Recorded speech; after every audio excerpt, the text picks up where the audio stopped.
Wow. You know what? You're not alone if you feel like you need a little bit of rest. I tell you, there are billions of people in the world today who are running and burning the candle from end to end. And have you ever felt like you just needed a break? Well, if so, today's program of Abundant Living, powered by Farm Stew, is made just for you. Today, we're going to be talking about the next letter in the recipe of Farm Stew, dealing with rest. I am Pastor Emmanuel Pilote, and we have been exploring a very exciting series designed to help you live more successfully, with more significance and meaning and power and hope in your life, and so that you can help others to do the same. This is Abundant Living powered by Farm Stew. You're in the right place, so let's get started. First, I want to introduce my guests that are here. I have with me Joy Kaufman. She is a licensed professional nutritionist, public health expert, and a mom. And so we're going to get some mom tips probably along the way as we go through this. And she's also the founder of Farm Stew. Joy, welcome. I'm so glad you're here. Thank you. It's great to be here, especially now to talk about rest. Yes, yes. And Gideon is also here. This is Gideon Birimuye, say it right. And he is working with Farm Stew in Uganda. Thank you very much, Gideon, for being here. Thank you. It's great to be here. And then we have Fiona Bogere, and she's also with Farm Stew Uganda. God bless you. Thank you for being here. Thank you so much. I'm glad to be here. All right. Well, this is my kind of show. I don't know what we're going to do to demonstrate rest, but I do have a Bible verse that I thought would be really great for us to share. This comes from Psalms chapter 4 and verse 8, where the psalmist writes, "In peace I will lie down and sleep. For you alone, O Lord, will keep me safe." There's a real sense of security in that message that I'll be able to rest safely. So even though we're talking about rest, I think this program is going to be pretty exciting. So let's get into it. Joy, maybe you can just start. Tell me, why is the third letter in the recipe of Farm Stew R for rest?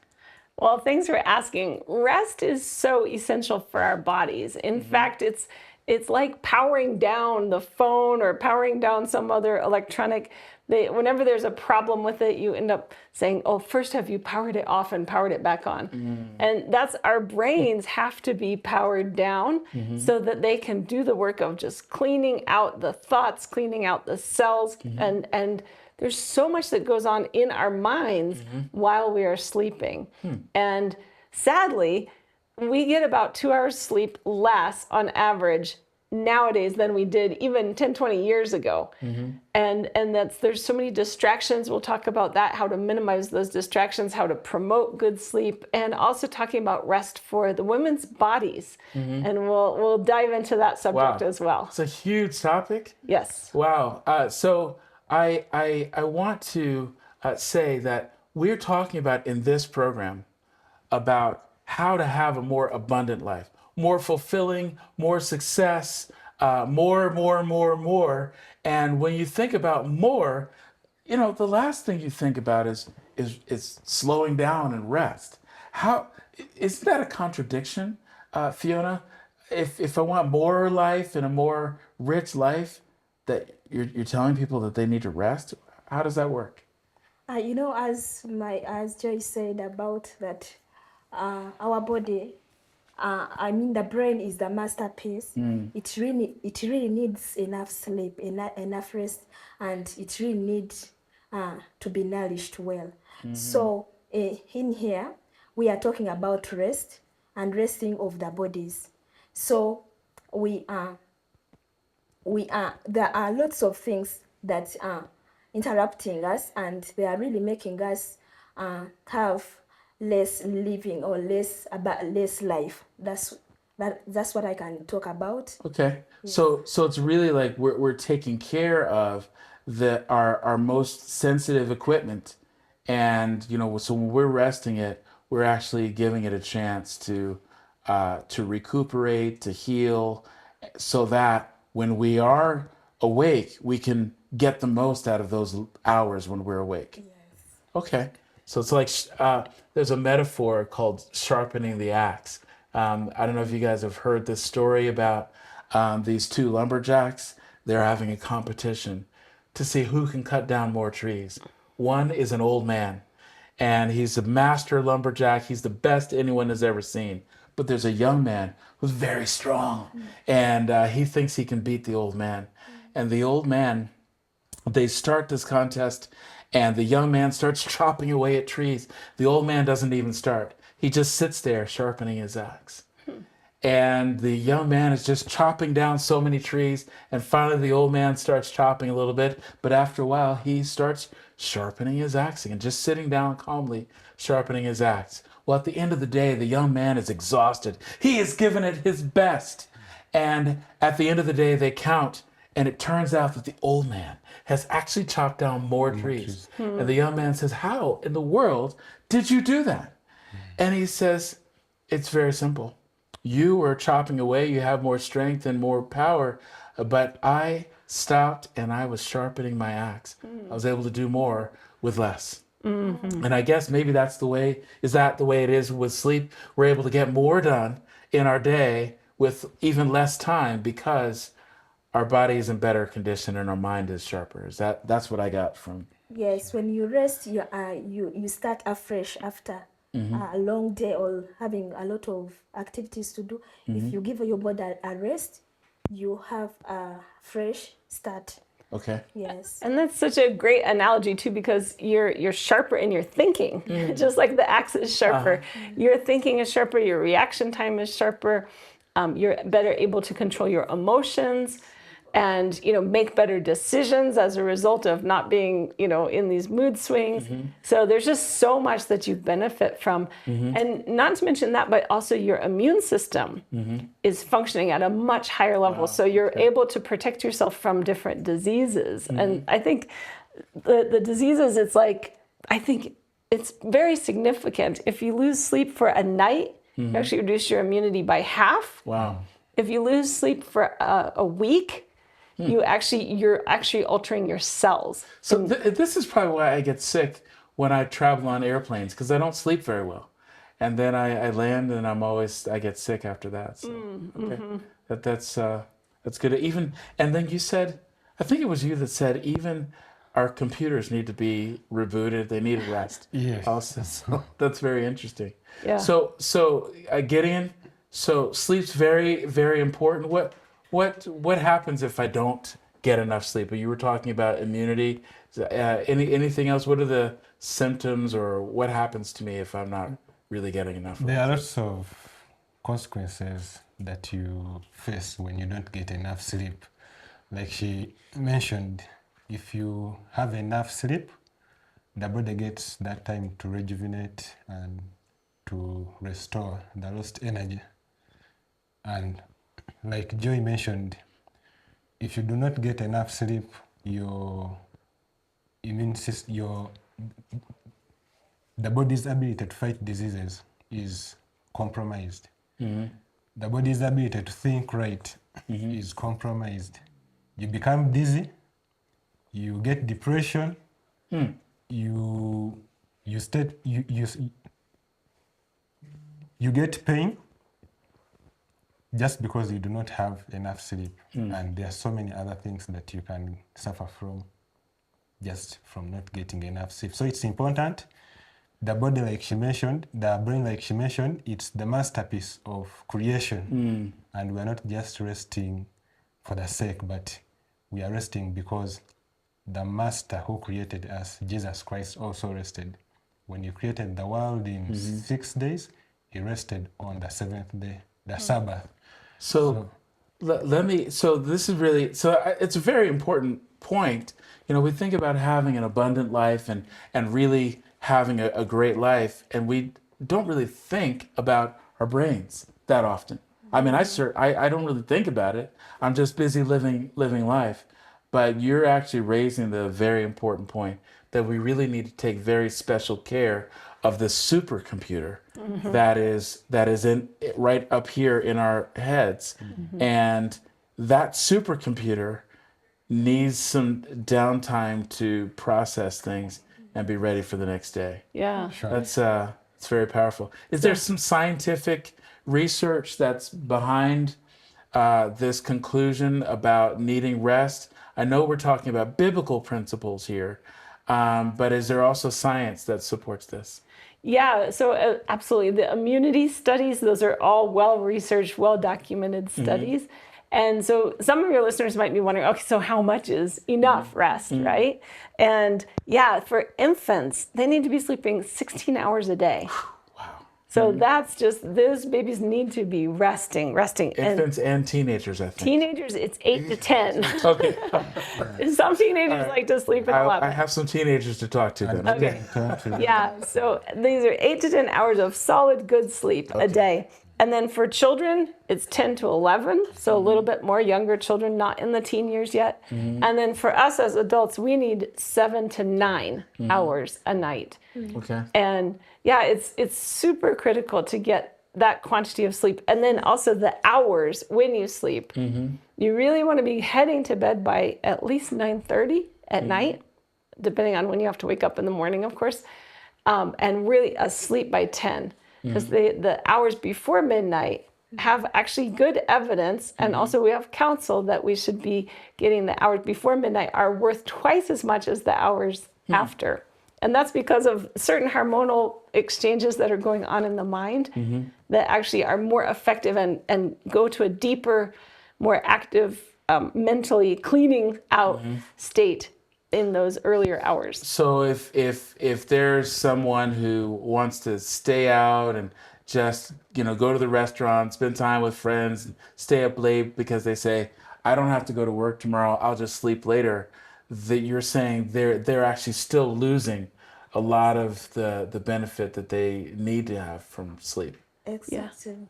Another thing, we are talking about sleep, but we have not talked about the disruptors. There are things that disrupt the sleep, that things that can make someone not to rest or to sleep, and we are talking about sleep, which is so very important here. Okay, so what are some of those things?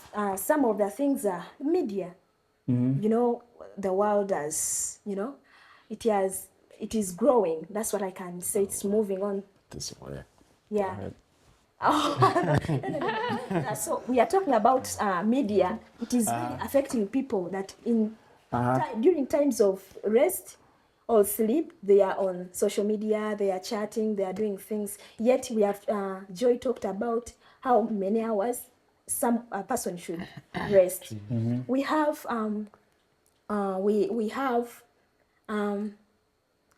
diseases also affecting, like they can really disrupt, like someone is not feeling well and goes to bed, will not have real sleep, which is really important here. We are talking about like there is a tendency of people eating very late. It's always advisable to eat at least 3 to 4 hours before going to bed, because it may disturb your rest. So we should really encourage, or we are encouraged to make sure that our environment, our health,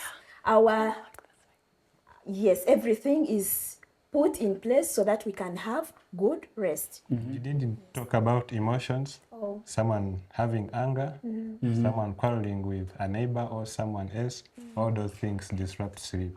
And then substance abuse, taking of caffeine, nicotine, coffee, tea, all these things disrupt sleep. Okay, so it's not just eating late, it's also what is it that you're taking in. So if I'm drinking a lot of coffee through the day or tea, and these things with caffeine, that will also can possibly have an effect on our sleep.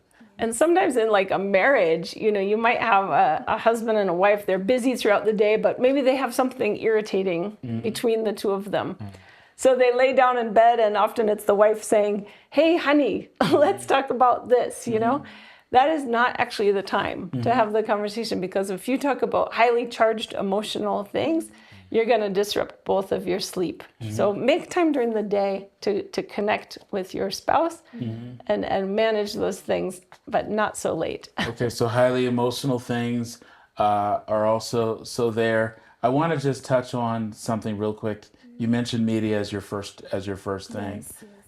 You know, we didn't these things are new to the culture, and you know, they've only been around 20, 30 years, not even.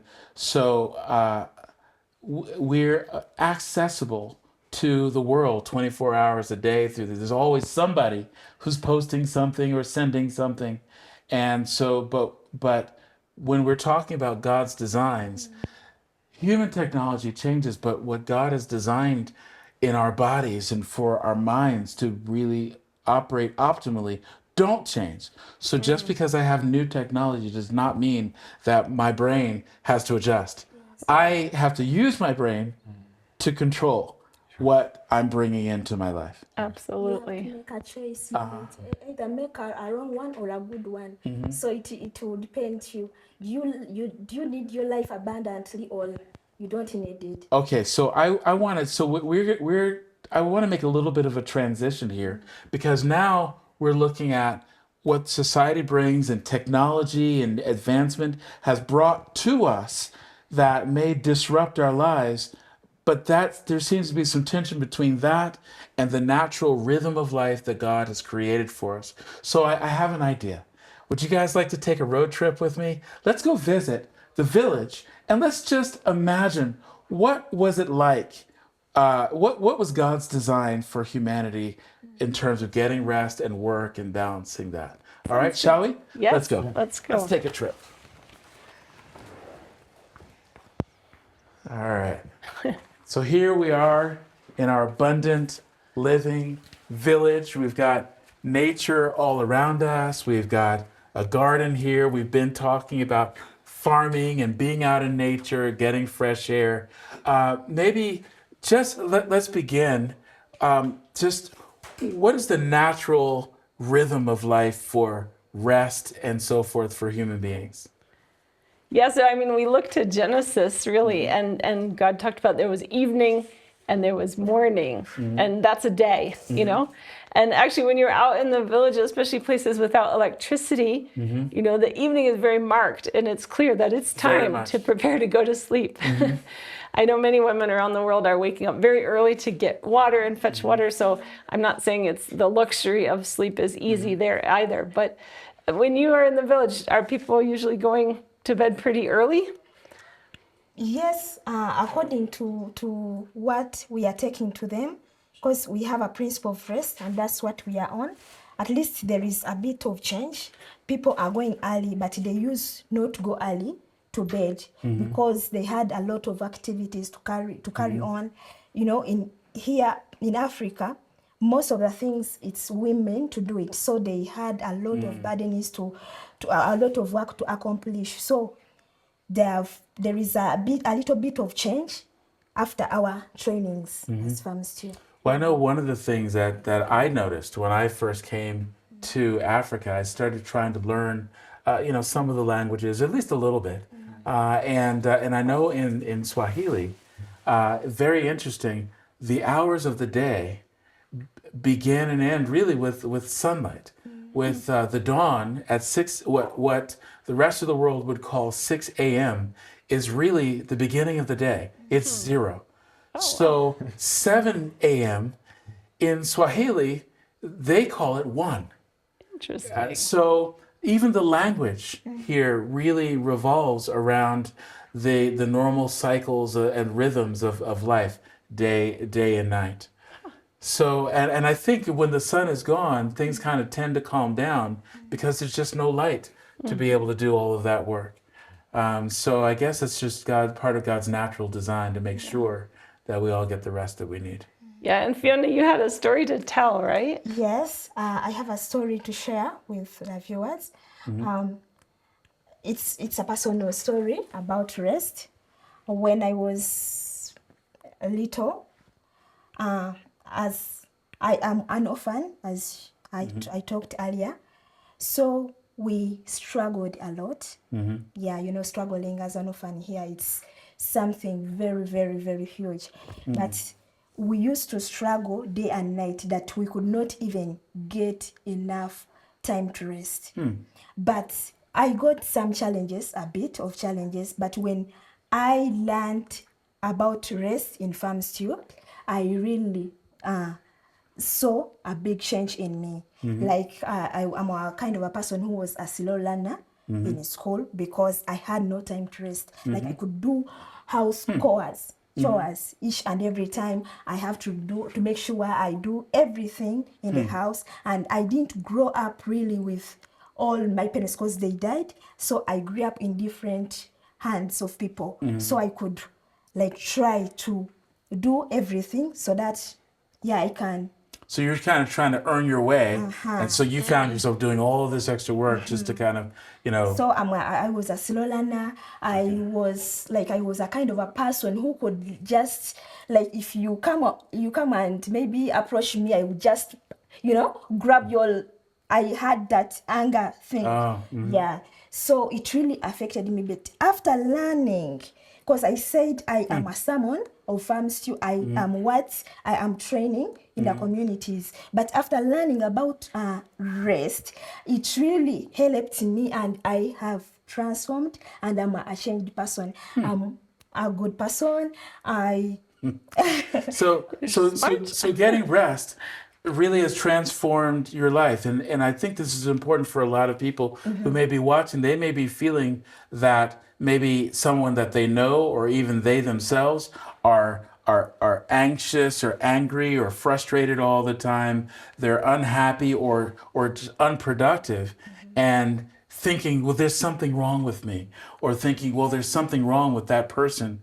But really, it could just be that the pace of life needs to slow down a bit, Yes. so that we get a little bit more rest. I get rid of depression because I had it, but because of that one, I'm really moving on well, and I appreciate. Well, you've talked about things that disrupt our sleep, and you talked about strong emotions, or eating late at night, using media and technology. I'm trying to remember what the fourth one was. Environment. The environment around you. So, but I'd like Gideon, can you maybe tell us a little bit? What are some things that can help us now There are to do really well with our rest? There are a couple of things we can do in order to have good quality sleep. Our children, the babies, the teens, need to have good quality sleep. And as parents, it's our obligation to ensure that they get that good quality sleep. As they are going to bed, we can accompany them and walk them to their bedrooms and sit on their beds and just look at them as they are sleeping. It gives them comfort that dad, mom is around. Protection is all around me, and that is enough to allow that child to have good quality sleep. And also as they are sleeping, it's important as a parent to whisper in their ears that God is actually going to protect them. That way they will grow up knowing that surely with my dad around and with God around me, nothing can go wrong. So we can support our children by allowing them, by talking to them and being with them as they are going to sleep. We can also allow them to work and to play outdoors in the sun. That alone can also encourage them to have sleep, because the essence of having rest is because you worked. Otherwise, if you are resting and you did not work, then rest loses meaning. Okay, so and I know you have a couple more, but let me just flesh out these first two that you talked about. You talked about children getting rest and having parents actually go with them and providing a sense of security. That kind of matches, Fiona, you were talking about not having too much emotion and too much anxiety. So you're saying let's get rid of that for our children by being there with them. and providing time and comfort and security, letting them know that we are here with them and that God is also here with them. So we're just removing that frustration. Maybe they were angry, maybe they were sad, something happened to them. And as parents, we can just walk with them and help remove those things so that they can sleep well. Yes. So that's the first one. And then your second point about sleep was what? The one that you just said, and I maybe I didn't get enough It's sleep about last night. encouraging them to work and to play that's right. out Okay. outdoors in the sun. Okay. Yes. So, and that reminded me that of Joy. You mentioned the first time you mentioned rest when you were describing Farm Stew. You said there needs to be a balance between activity and rest. So I Absolutely. think that's really what Gideon is talking about here, right? Exactly. And we said I'm a mom, and one of the things I love to do with my children, especially when they're little and now they're grown up, but they still, especially one still loves working in the garden. And so getting outside, getting that physical exercise, the fresh air exercise and sunshine. We're standing in front of a garden here, and that's one of the best things. And then with the other thing I loved doing at the end of the day was reading Bible stories to my children as they were trying to go to bed, and praying with them. And it's exactly what Gideon is saying, just giving them that peace and that comfort that God is there.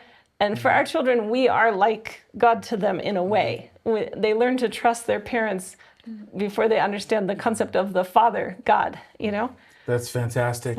I my wife and I used to do the same thing with our kids. We wanted them to, we knew we wanted them to sleep well, we would send them outside to play, and or even work.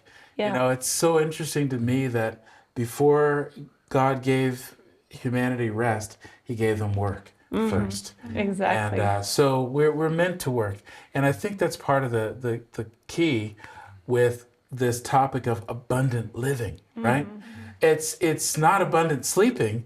We want to live abundantly, Exactly. right? Sleep is just a necessary requirement so that when we're awake, we can really get the most out of it. Exactly. All right, Gideon, I know I interrupted you. You gave us the first two.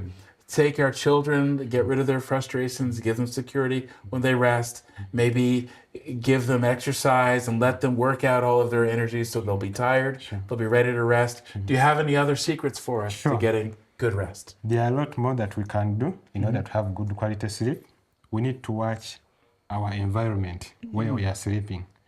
People in town, cars are usually moving around, discotheques are usually booming, loud music. There's no way you can have sounds, good quality sleep when you're living in a noisy area.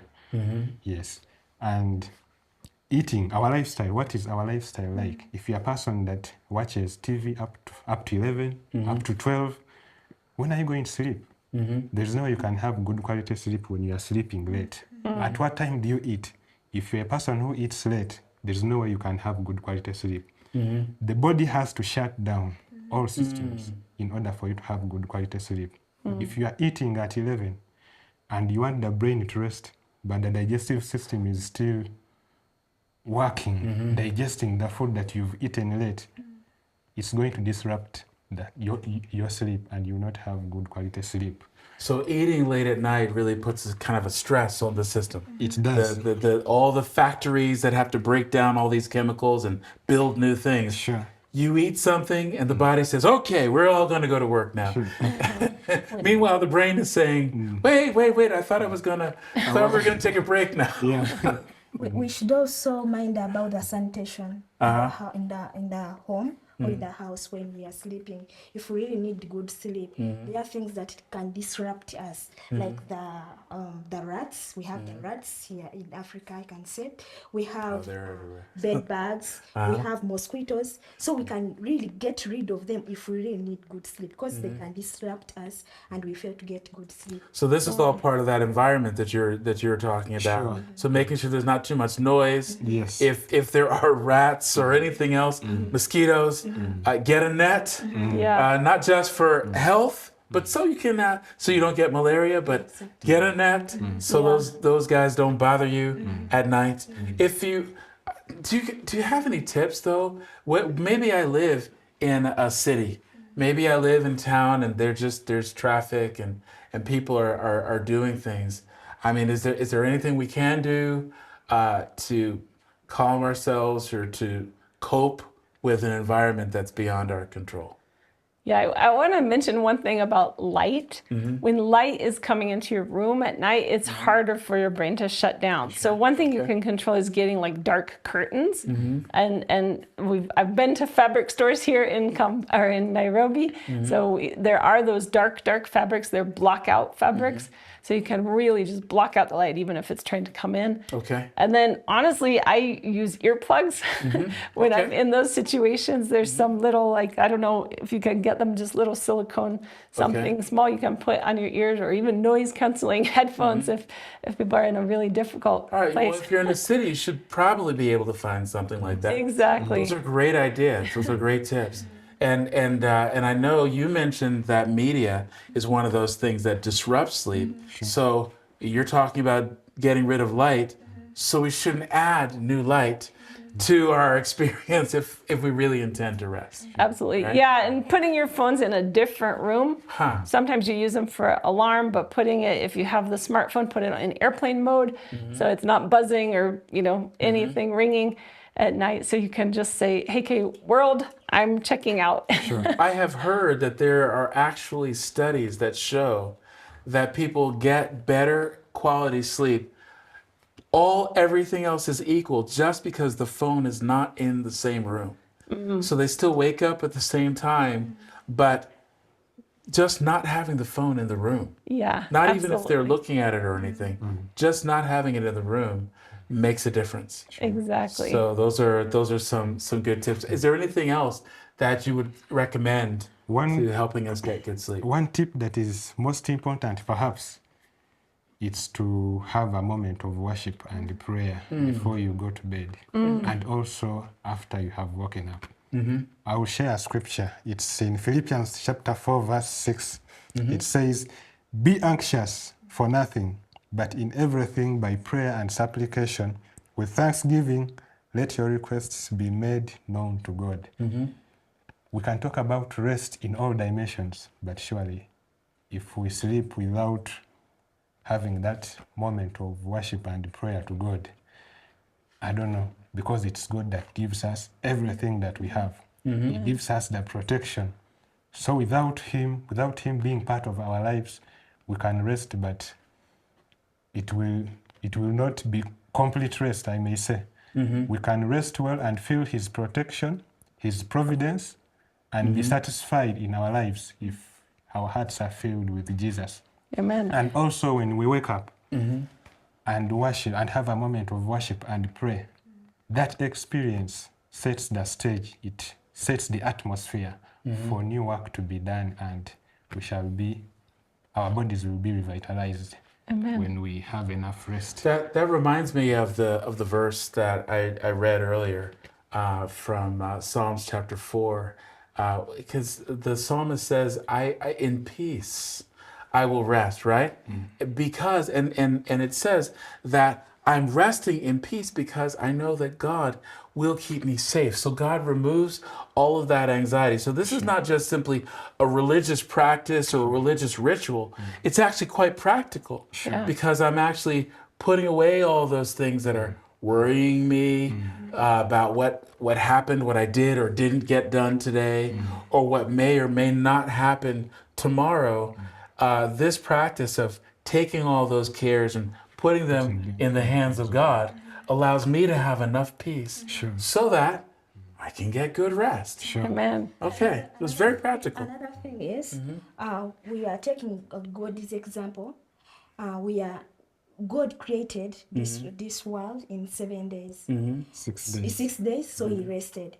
So we are also supposed to take an example that we should be workers. We should work. There is no way you can rest when you've not worked. So Okay. we should work very hard so that we can get enough sleep, enough rest. Okay.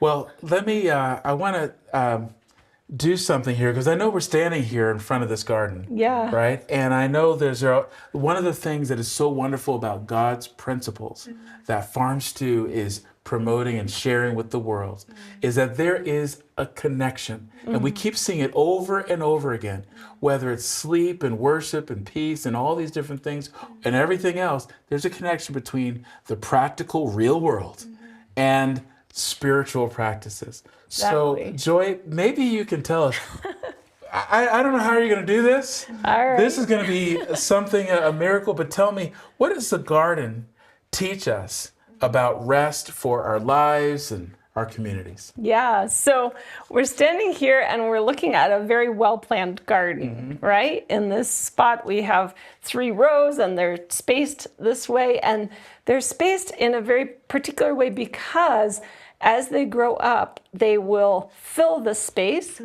and they need the fresh air and the sunshine to be able to come in and keep these plants healthy.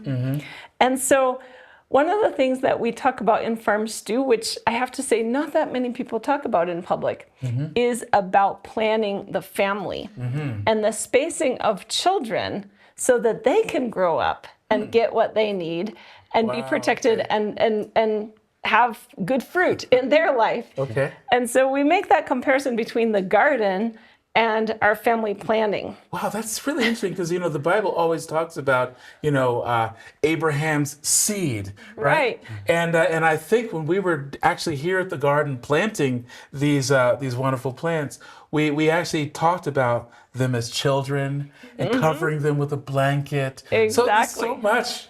Wow, this is a whole new way to look at things. Okay. Exactly. Tell us more.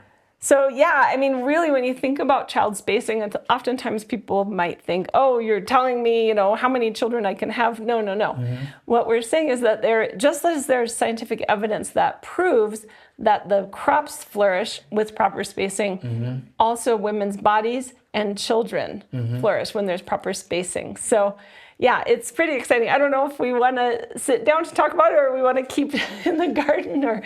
Okay, so these plants being spaced out gives them enough room to grow and to bear fruit the way that they're supposed to. Exactly. And okay, so this is a metaphor for life. All right, so I'm going to have 2 things I want to ask you all about. I want to ask about women's health, and I also want to ask, how does that spacing really impact these children? So I think we've learned a lot from the village, from the cycles of the world, and also we've got a metaphor from the garden. So you're right, Joy. Let's take a look and let's see what we have, what you can tell us about that. All right, so here we are. We're back in the studio after visiting the village, learning some lessons from nature, learning some lessons about the practice of farming. This whole concept of Farm Stew is really, there are so many metaphors about life that we can learn from the garden, from farming itself, that can help us with the rest of life. Now, Joy, you talked about spacing children for the sake of the mother's health along the way. So tell us about that. How does that make a difference for the mother? Sure. Well, it's a really sad topic in a lot of ways, but it's hopeful because we have the power to change it. But as it stands right now, there's about 800 women each and every day that are dying from maternal complication-related deaths. And in some countries, it's much higher than others. And sadly, Africa and parts of Latin America are really high. Like in the DRC, for example, it's 1 in 100 women are going to die from childbirth-related problems. Wow. It's actually the leading cause of death for women in this, childbearing age range. Yes. And, and half of them didn't even want to be pregnant in the first place. And it's not to say they don't love their children, but maybe they already have a few, or maybe it's too early or whatever. And so we want to promote life, but that spacing is what is really going to help you. And then on the children's side, children that are born with like a birth interval of, say, 18 months between when the mom gives birth and when the next child is born, they are more likely to die for the first 5 years of their life. So we're talking about Okay, so very the serious. child's health is diminished if they're born less than 18 months Yeah. after the previous child. Yeah, so what we really recommend is a 2-year interval from the giving of a live birth until the start of the next pregnancy. Should be a 2-year interval. So you mentioned that it's not that anyone is against having children. It's a wonderful thing to have children, and the Bible is very clear that children are a gift from God, right? Amen. So this is not a question of whether or not people should have children. The issue seems to me to be really not like our show. It's not about just living. It's about abundant living, right? So it's not about whether or not we have children. It's about the health of those children or the health of the family and trying to optimize that. Is that right? Yes, Okay. exactly. So what are some things we should know about women's health in particular? It is always good because children are really gifts from God, but it's always good to plan ahead before having them. Yeah, it is very difficult when someone gets married and delays to give birth. Here in Africa, some will start talking about this and this and this, but we should really plan ahead before having children. We don't want people to become like children to become a burden for the family, yet they're a blessing to God. I'm just imagining if God didn't plan ahead, how would this world look like? He first planned, he planted the garden, so man had food and everything. So we should also plan ahead before having our children. Well, we talked about when we were visiting the village a few minutes ago. We talked about how the Bible talks about Abraham's seed, his children, and so forth. And I know we've talked about when we were talking about farming, the need to rotate crops to give the land a chance to rebuild itself, to get nutrients, or even to give the land some time off so that they could produce better crops. Is this the kind of thing that you're saying that it's the same principle that is in play when we're talking about a woman's body, that it's not good for her to just continually be giving birth over and over again, one right after the other? Exactly. So what are some things we can do about that? Well, there's a lot we can do about that. So fortunately, there's good technology and there's also good physical plans that God has given us. So for example, Gideon is a new father, right? You have a little bit over 1-year-old child, right? And so, and myself, Congratulations. yeah, exactly. And so, I mean, it's a topic that's not normally discussed, but we discussed before the show. He and his wife are planning and not to have a child for a little while yet, right? You guys are making decisions about that. How, as a man, an African man in particular, are you making those decisions? Yeah, at first, before I even married her, we were courting and we talked about it. We had deeper conversations about what we want our life to be like. She was still studying and I had to give her time. And we talked about the children, how many we would have, when we would get married, and what kind of spacing we would space our children. And that helped us to plan ahead of time. And really, it's that same planning that needs to be done by each and every person. Before you decide on producing another child, actually before even you marry someone, have a plan on how many number of children you want to have, so that you work knowing that in the future I want to have 2, 3, 4, any number of children that you want, but with a plan. Because when you have a plan, surely God will help you to fulfill that plan. So abundant living is really intentional living, where you have a plan, you're focused, and you decide when, where, and how you're going to do really everything. I'm going to get this much sleep. This is how many children I want to have. So we can really maximize and really get the most out of life when we are following God's principles, and then we are intentionally saying, okay, I'm going to do things in accordance with the plan that God has given us. Sure. So if I'm intentional, then how then do I prevent having, getting my wife pregnant, or starting to have another child when it's too soon? How can we be intentional? Can you talk to us about contraception and things like that? Yeah, so I'm glad you asked. There are definitely ways that we can space our families very well. And so I just want to talk about a few of the methods and how effective they are, because there's a lot of misinformation out there about these types of things. So first of all, there's spermicides, which can be used to just, prevent the life of the sperm coming in. And then there's fertility awareness, which is like using a calendar and women becoming very aware of when they're fertile, when they're not. And during those days when they're fertile, they absolutely have to be abstaining from sex. And then also there's the withdrawal method. So in the middle of a sexual exchange, they would just interrupt that. Now, all of those methods kind of might sound good, but they're not terribly effective. In fact, usually about 75% of the chance of the time they stop the pregnancy, but then 25% of the chance you're going to get pregnant anyway. So going up the ladder of what's more effective, there's a diaphragm, and then condoms, male and female condoms, a sponge, and a cervical cap. So sometimes people have heard of those methods. Again, they're good, but 20% of the time, the woman is still going to get pregnant. So that's why they've produced ones that actually have some hormonal aspect to them.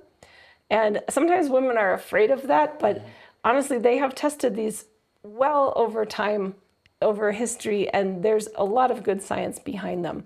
I, for one, actually ended up using the pill after I got married because we didn't want to have kids right away. My husband was studying. He wasn't in a position to be able to provide so that I could be home with the kids, and so it wasn't time yet for us. So that also includes the shot. There's one in my country, it's called Depo-Provera. There are different names, different places, but the pill or the shot or a ring. And then also there's a patch that can be put on a woman's arm, usually somewhere. And those all affect the hormones, but they're very much more effective, like 92 to 97% of the time they're effective. So out of 100 women, only 8 to 3 would have a child. And then there's a next category that is 99% effective. So if you're serious about family planning, you probably want to consider these. There's 2 that are easily reversible. One is the intrauterine device, also called the IUD. That can be implanted in the uterus, and it's incredibly effective. And there's hormonal versions and non-hormonal versions. There's 2 ways to permanently end the capacity to bear children. And my husband and I, we were not exactly on the same page on this one. I really wanted 3 children because I was the youngest of 3, and he wanted 2. He was actually the 6th boy in his family, and he saw how crazy that could be. And so anyway, so I asked him, I said, I've been doing birth control now for, 6 years or so in the marriage. And I said, can it be your turn? And so I asked him if he would consider getting a vasectomy, which is the male version of what women get is a tubal ligation. But the tubal ligation is actually a quite an invasive and even dangerous procedure where, the women can go in and their tubes are tied. Whereas for men, they can actually walk out of the building the same day within hours. And so it's much less invasive, and my husband was willing, and for that I'm very, very thankful. And I know that's something that's maybe a bit rare here. People might even think it's expensive, but I think it's actually less expensive than tubal ligation, less risky, and totally effective. So I would encourage that to be a discussion that people can have. All right. So are there any, can you give any stories from your experience as Farm Stew where this type of family planning, providing this kind of rest has really made a big difference? In the couple minutes we have left for the program, is there any testimony or story you can give about how this kind of rest also really changes people's lives or families? Yes. When people take rest in most of the communities where I work, really, we emphasize the importance of rest, especially for women. because back in my country, Uganda, most of the communities where we work in are dominated by Muslims, and these are people that are polygamous. You'll find that he has 3, 4, 5 wives, and he has so many children. He's not about to stop producing children, and it's kind of challenging to advise such a man to consider doing child spacing or family planning, because first of all the intent is to ensure that they multiply and grow their religion in number. So that kind of perception at the back of the mind makes it more challenging. But nevertheless, as Farm Stew, we continue to sensitize communities that it's so important to plan for the children, to plan for the family, and ensure that as husband and wife, they are able to take care of the children. It's so bad if you produce a child whom you cannot take good care of. You cannot provide food for the family, you cannot provide proper clothing, proper shelter, you can't take them to school. That's why she said that most of the time, parents look at children as a burden, and yet they are supposed to be a blessing from God to us. So the way that we are planning our families really can make the difference between whether we're living abundantly or whether we're just living in stress.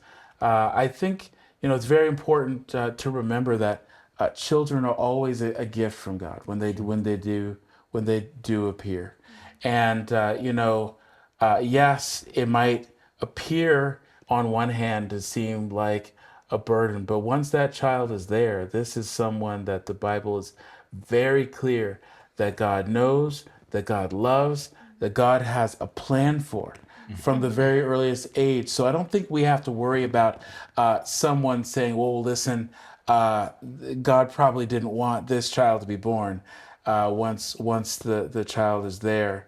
But if we have an opportunity to make sure that we're very intentional about how we plant our family garden, then we can get stronger results. And I mention that because there's always there's a group of people that will always say, well, maybe we should have an abortion or something else.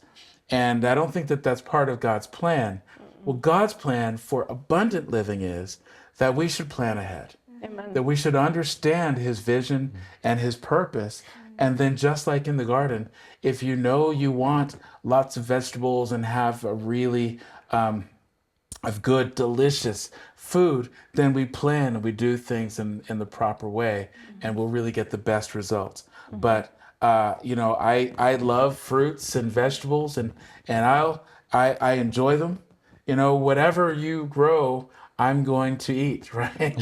But there's sometimes when you sit down at the table and you try some delicious mango or wonderful apple. I love apples. And you can tell the difference between this one and this one. And I don't know what that farmer was doing when they give you those very sweet, wonderful, crunchy, delicious apples. But I wish everybody would do it that way. And I think maybe God is saying the same thing. He wants all of us, not just to have life, but to have abundant life. Amen. So, And anything else you want to add? Well, in Paul's first letter to Timothy, he wrote some advice that said that if you cannot provide for your family or do not provide for your family, you're worse than an unbeliever. So this is a spiritual practice, like what Gideon was speaking about. It's really a spiritual thing. Like we need to take responsibility for the children that we do produce. And that's going to require some planning. Yes. Actually, it says that you would have denied the faith. And Yes. you would have done something worse than an unbeliever. Yeah. Exactly. Another one is that marriage is a partnership. Yeah, there are two parties, so everyone should do his role. More so the fathers should really do their duties that they are supposed to do, and the women. That's take care of their families. I think that's a powerful note to end on. I mean, God is the master farmer. He's the very first farmer. So we plan our gardens and our farming very carefully, very meticulously so that we can get the best results. And I think he's asking us to also follow him and to plan our living, plan our abundant living appropriately. And, you know, oftentimes women are given all the burden. You were saying women are given in some of the cultures where you live, women are given so much work and all of the burden for the family. But you know, God is the master of the world. He's the leader of the whole world, and he's very responsible. And he ordered and instructed that there should be rest there. So even if there is a man who feels like they're in charge, they can also still be a man who's strong, taking responsibility, being a leader, being just like God, and saying, no, as the leader, I insist that you rest. As a leader, I will take on the responsibility to make sure that your body and your mind are as sharp and as strong as possible. Because if it is not, it's a sign of my poor leadership. And that's why God wants to make sure that all of us get enough rest, because God is not a poor leader. Amen. He's not a weak leader. He's a strong enough leader to say, you rest. I will manage things so that you rest, because when you're awake, I want to get the most out. I want you to get the most out of the life that you have. Amen. So I want to really thank all of you for this wonderful episode. I'm very excited. I started off, I think, a little bit sleepy, but now I'm really very excited about the topic and everything. This has really been great. I hope that you, our viewers, have really gotten a lot out of this as well. Thank you for joining Abundant Living, powered by Farm Stew. I hope you come back for the next episode. It'll be very exciting, where we learn God's principles so you can have the most successful, effective, powerful life possible.